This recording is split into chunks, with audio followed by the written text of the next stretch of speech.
Hi, I'm Cynthia Schiller. Please like and subscribe. We're going to talk about the overt and the covert narcissist and how they can actually go in between both types.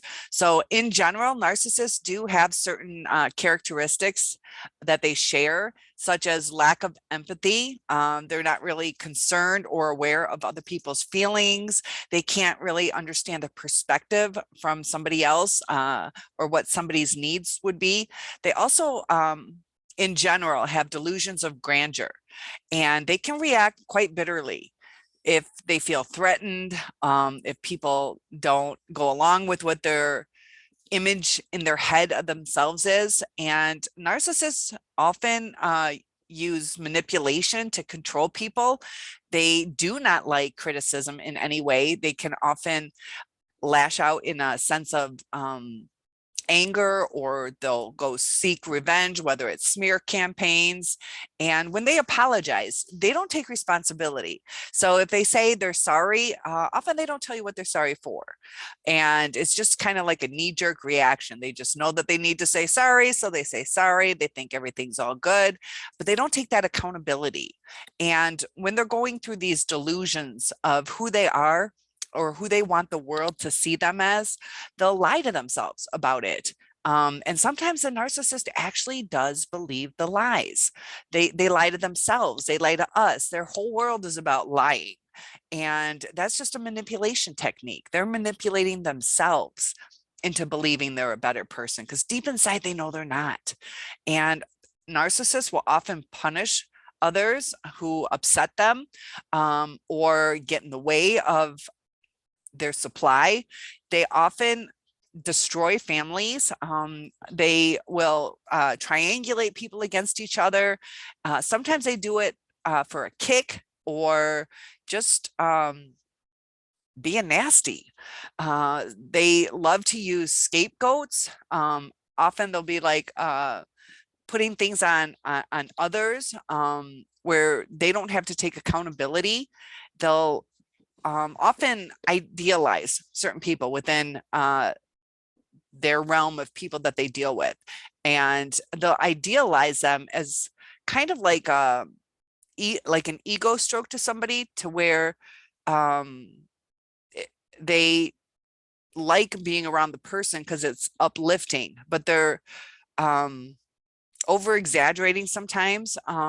That's why they don't just say, I love having time with you, or a little bit more subtle. It's always, you're my soulmate, or it's over the top. Often that's why they go so quickly too, is they just want to secure the supply. So overts have some differences as opposed to covert.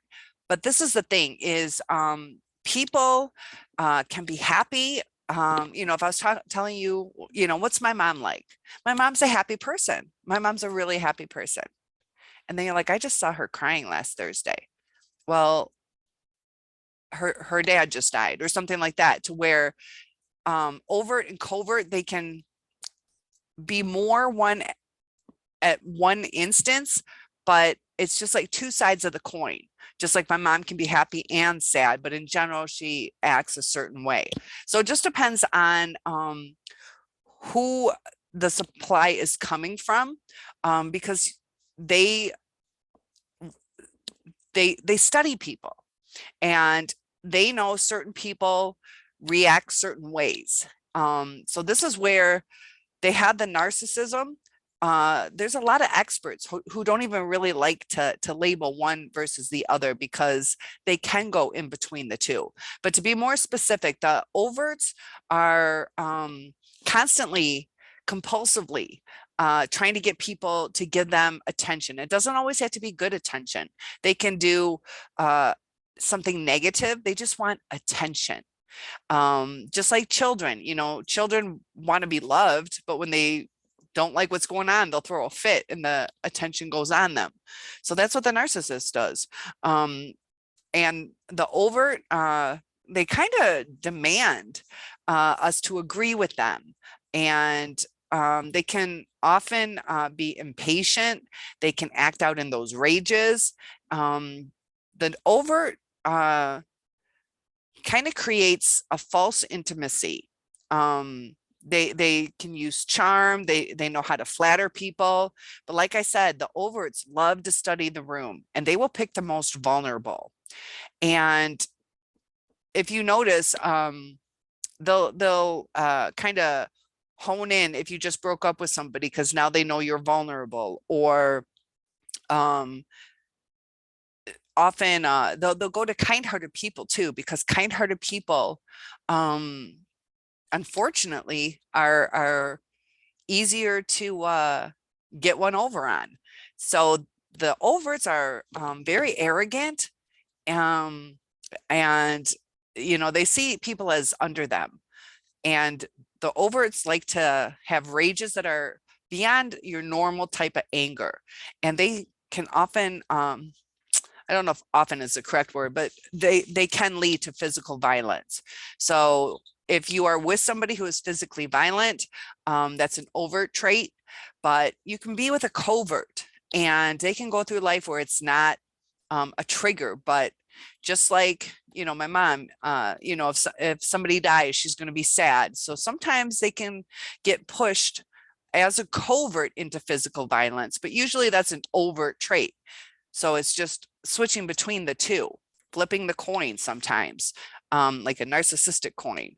So the overt that we're talking about are seeing others as competition. That's why, like, if you got a job increase, a salary increase, they might not like it. They might not want to support you because they're jealous. They see it as a competition. And the overt likes to ridicule, they'll mock others. And you can see just where they come back as like a child and mock you for things. And the overts like to project their entitlement. They expect to be treated with special treatment. And this type can turn on and off at will, whether they just want to give you attention or act like they're interested in you. How much charm or flattery they give just depends on what their motives are. So it's a means to an end for the overt. But in coverts, they are more passive aggressive in the way that they manipulate. These can be smug, often withholding, whether it's sex, money. They can be very insensitive. They don't look at the big picture. They just look at what they want, how to control you, how to get out of you what they want. So these coverts like to have the caretakers. So they'll want somebody who either can pave their way or clean their house or take them for rides if they don't have a car. And they'll act a certain way to get what they want. So they're manipulating. So if somebody needs a ride, it doesn't mean that they're a covert narcissist.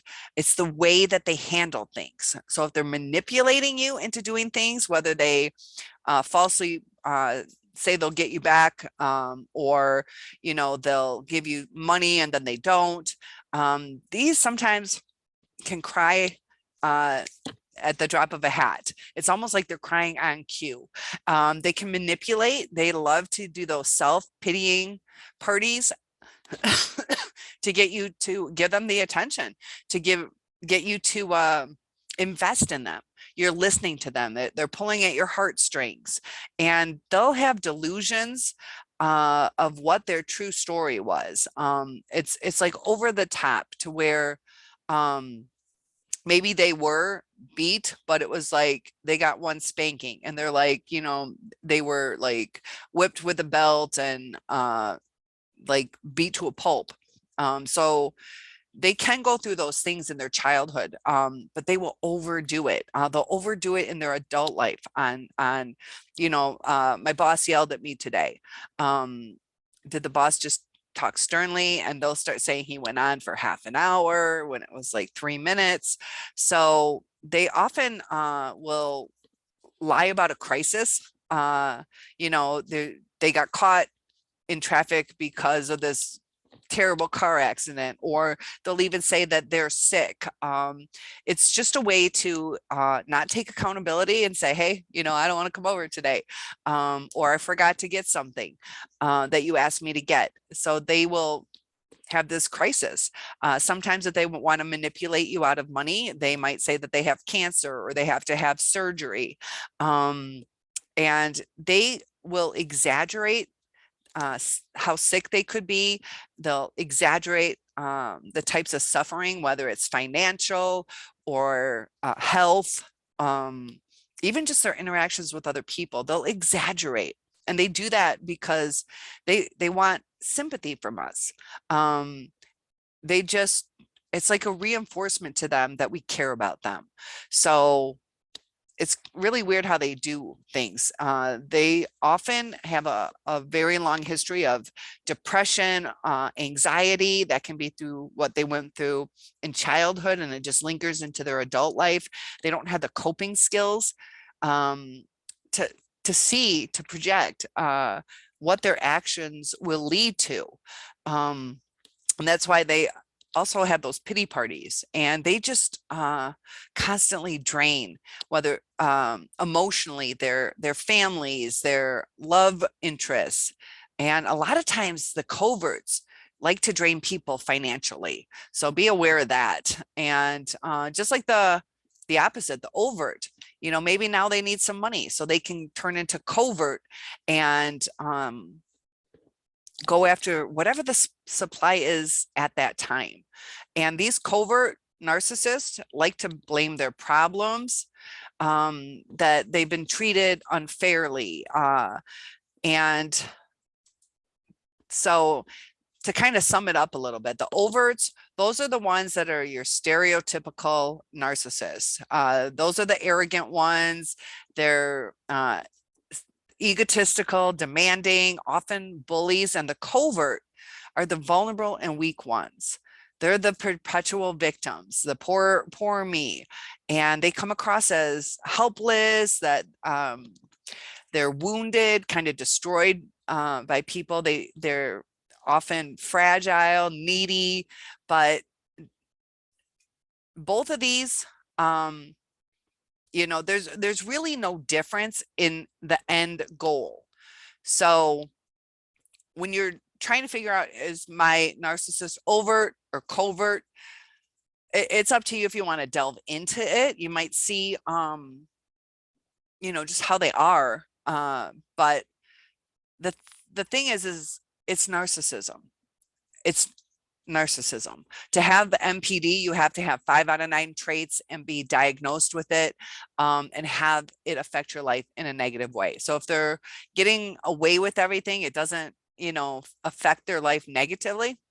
They say that they can't diagnose a jerk. That's not a mental illness. But either way, in my eyes, that's a silly way not to diagnose somebody if it doesn't affect their life. Some people, it's really kind of sad how society is. Often people who are, better looking get away with things more often.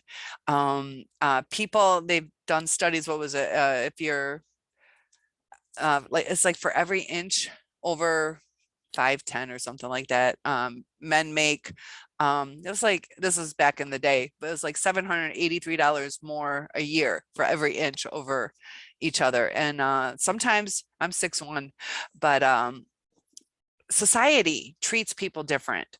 So narcissists, when they're dealing with people, they have to manipulate them based on that other person's situation as well. They can't go up to everybody and say, I need $1,000. So maybe they'll do it in a certain way to get $5 from you because they know what you have. That's all you can give. They'll manipulate somebody else for more. And they study people. They'll get what they want, and at all costs, for the most part. They don't care. They'll take your last dollar. And they also take, it's almost like the last bit of yourself. They take away your sense of reality. They take away the promises. They take away the love. And it's intermittent. That's what causes these trauma bonds. That's why it's so difficult. It's different than a regular breakup. It's different than a sad relationship that didn't work out, but because it's the intermittent stuff. And so it sometimes seems like they're adapting, that they're changing their behaviors, but that's going to be intermittent. And just remember, there's really no measurable difference between somebody who uses a certain tool to get a certain project done. It's kind of like if somebody's gonna rob a store, you know, doesn't matter what weapon they used, you know, they robbed the store. They're a thief. So that's kind of like with the narcissist. Are they doing damaging things? Are they harming people? Are they not using empathy? Is it for an end goal? And sometimes the there's the covert ones are the ones that hold on one second. So I'm sorry, let me just say it this way. So it's important to recognize that all grandiose narcissists do have vulnerable moments, and the vulnerable narcissists can also have grandiose moments. So that's why, you know, they can go in between, but overall, they're usually more one than the other. And I couldn't find my screen. Sorry, guys. So please like and subscribe. Hope that helped. Comments and topic requests are always welcome. I'll see you in the next video.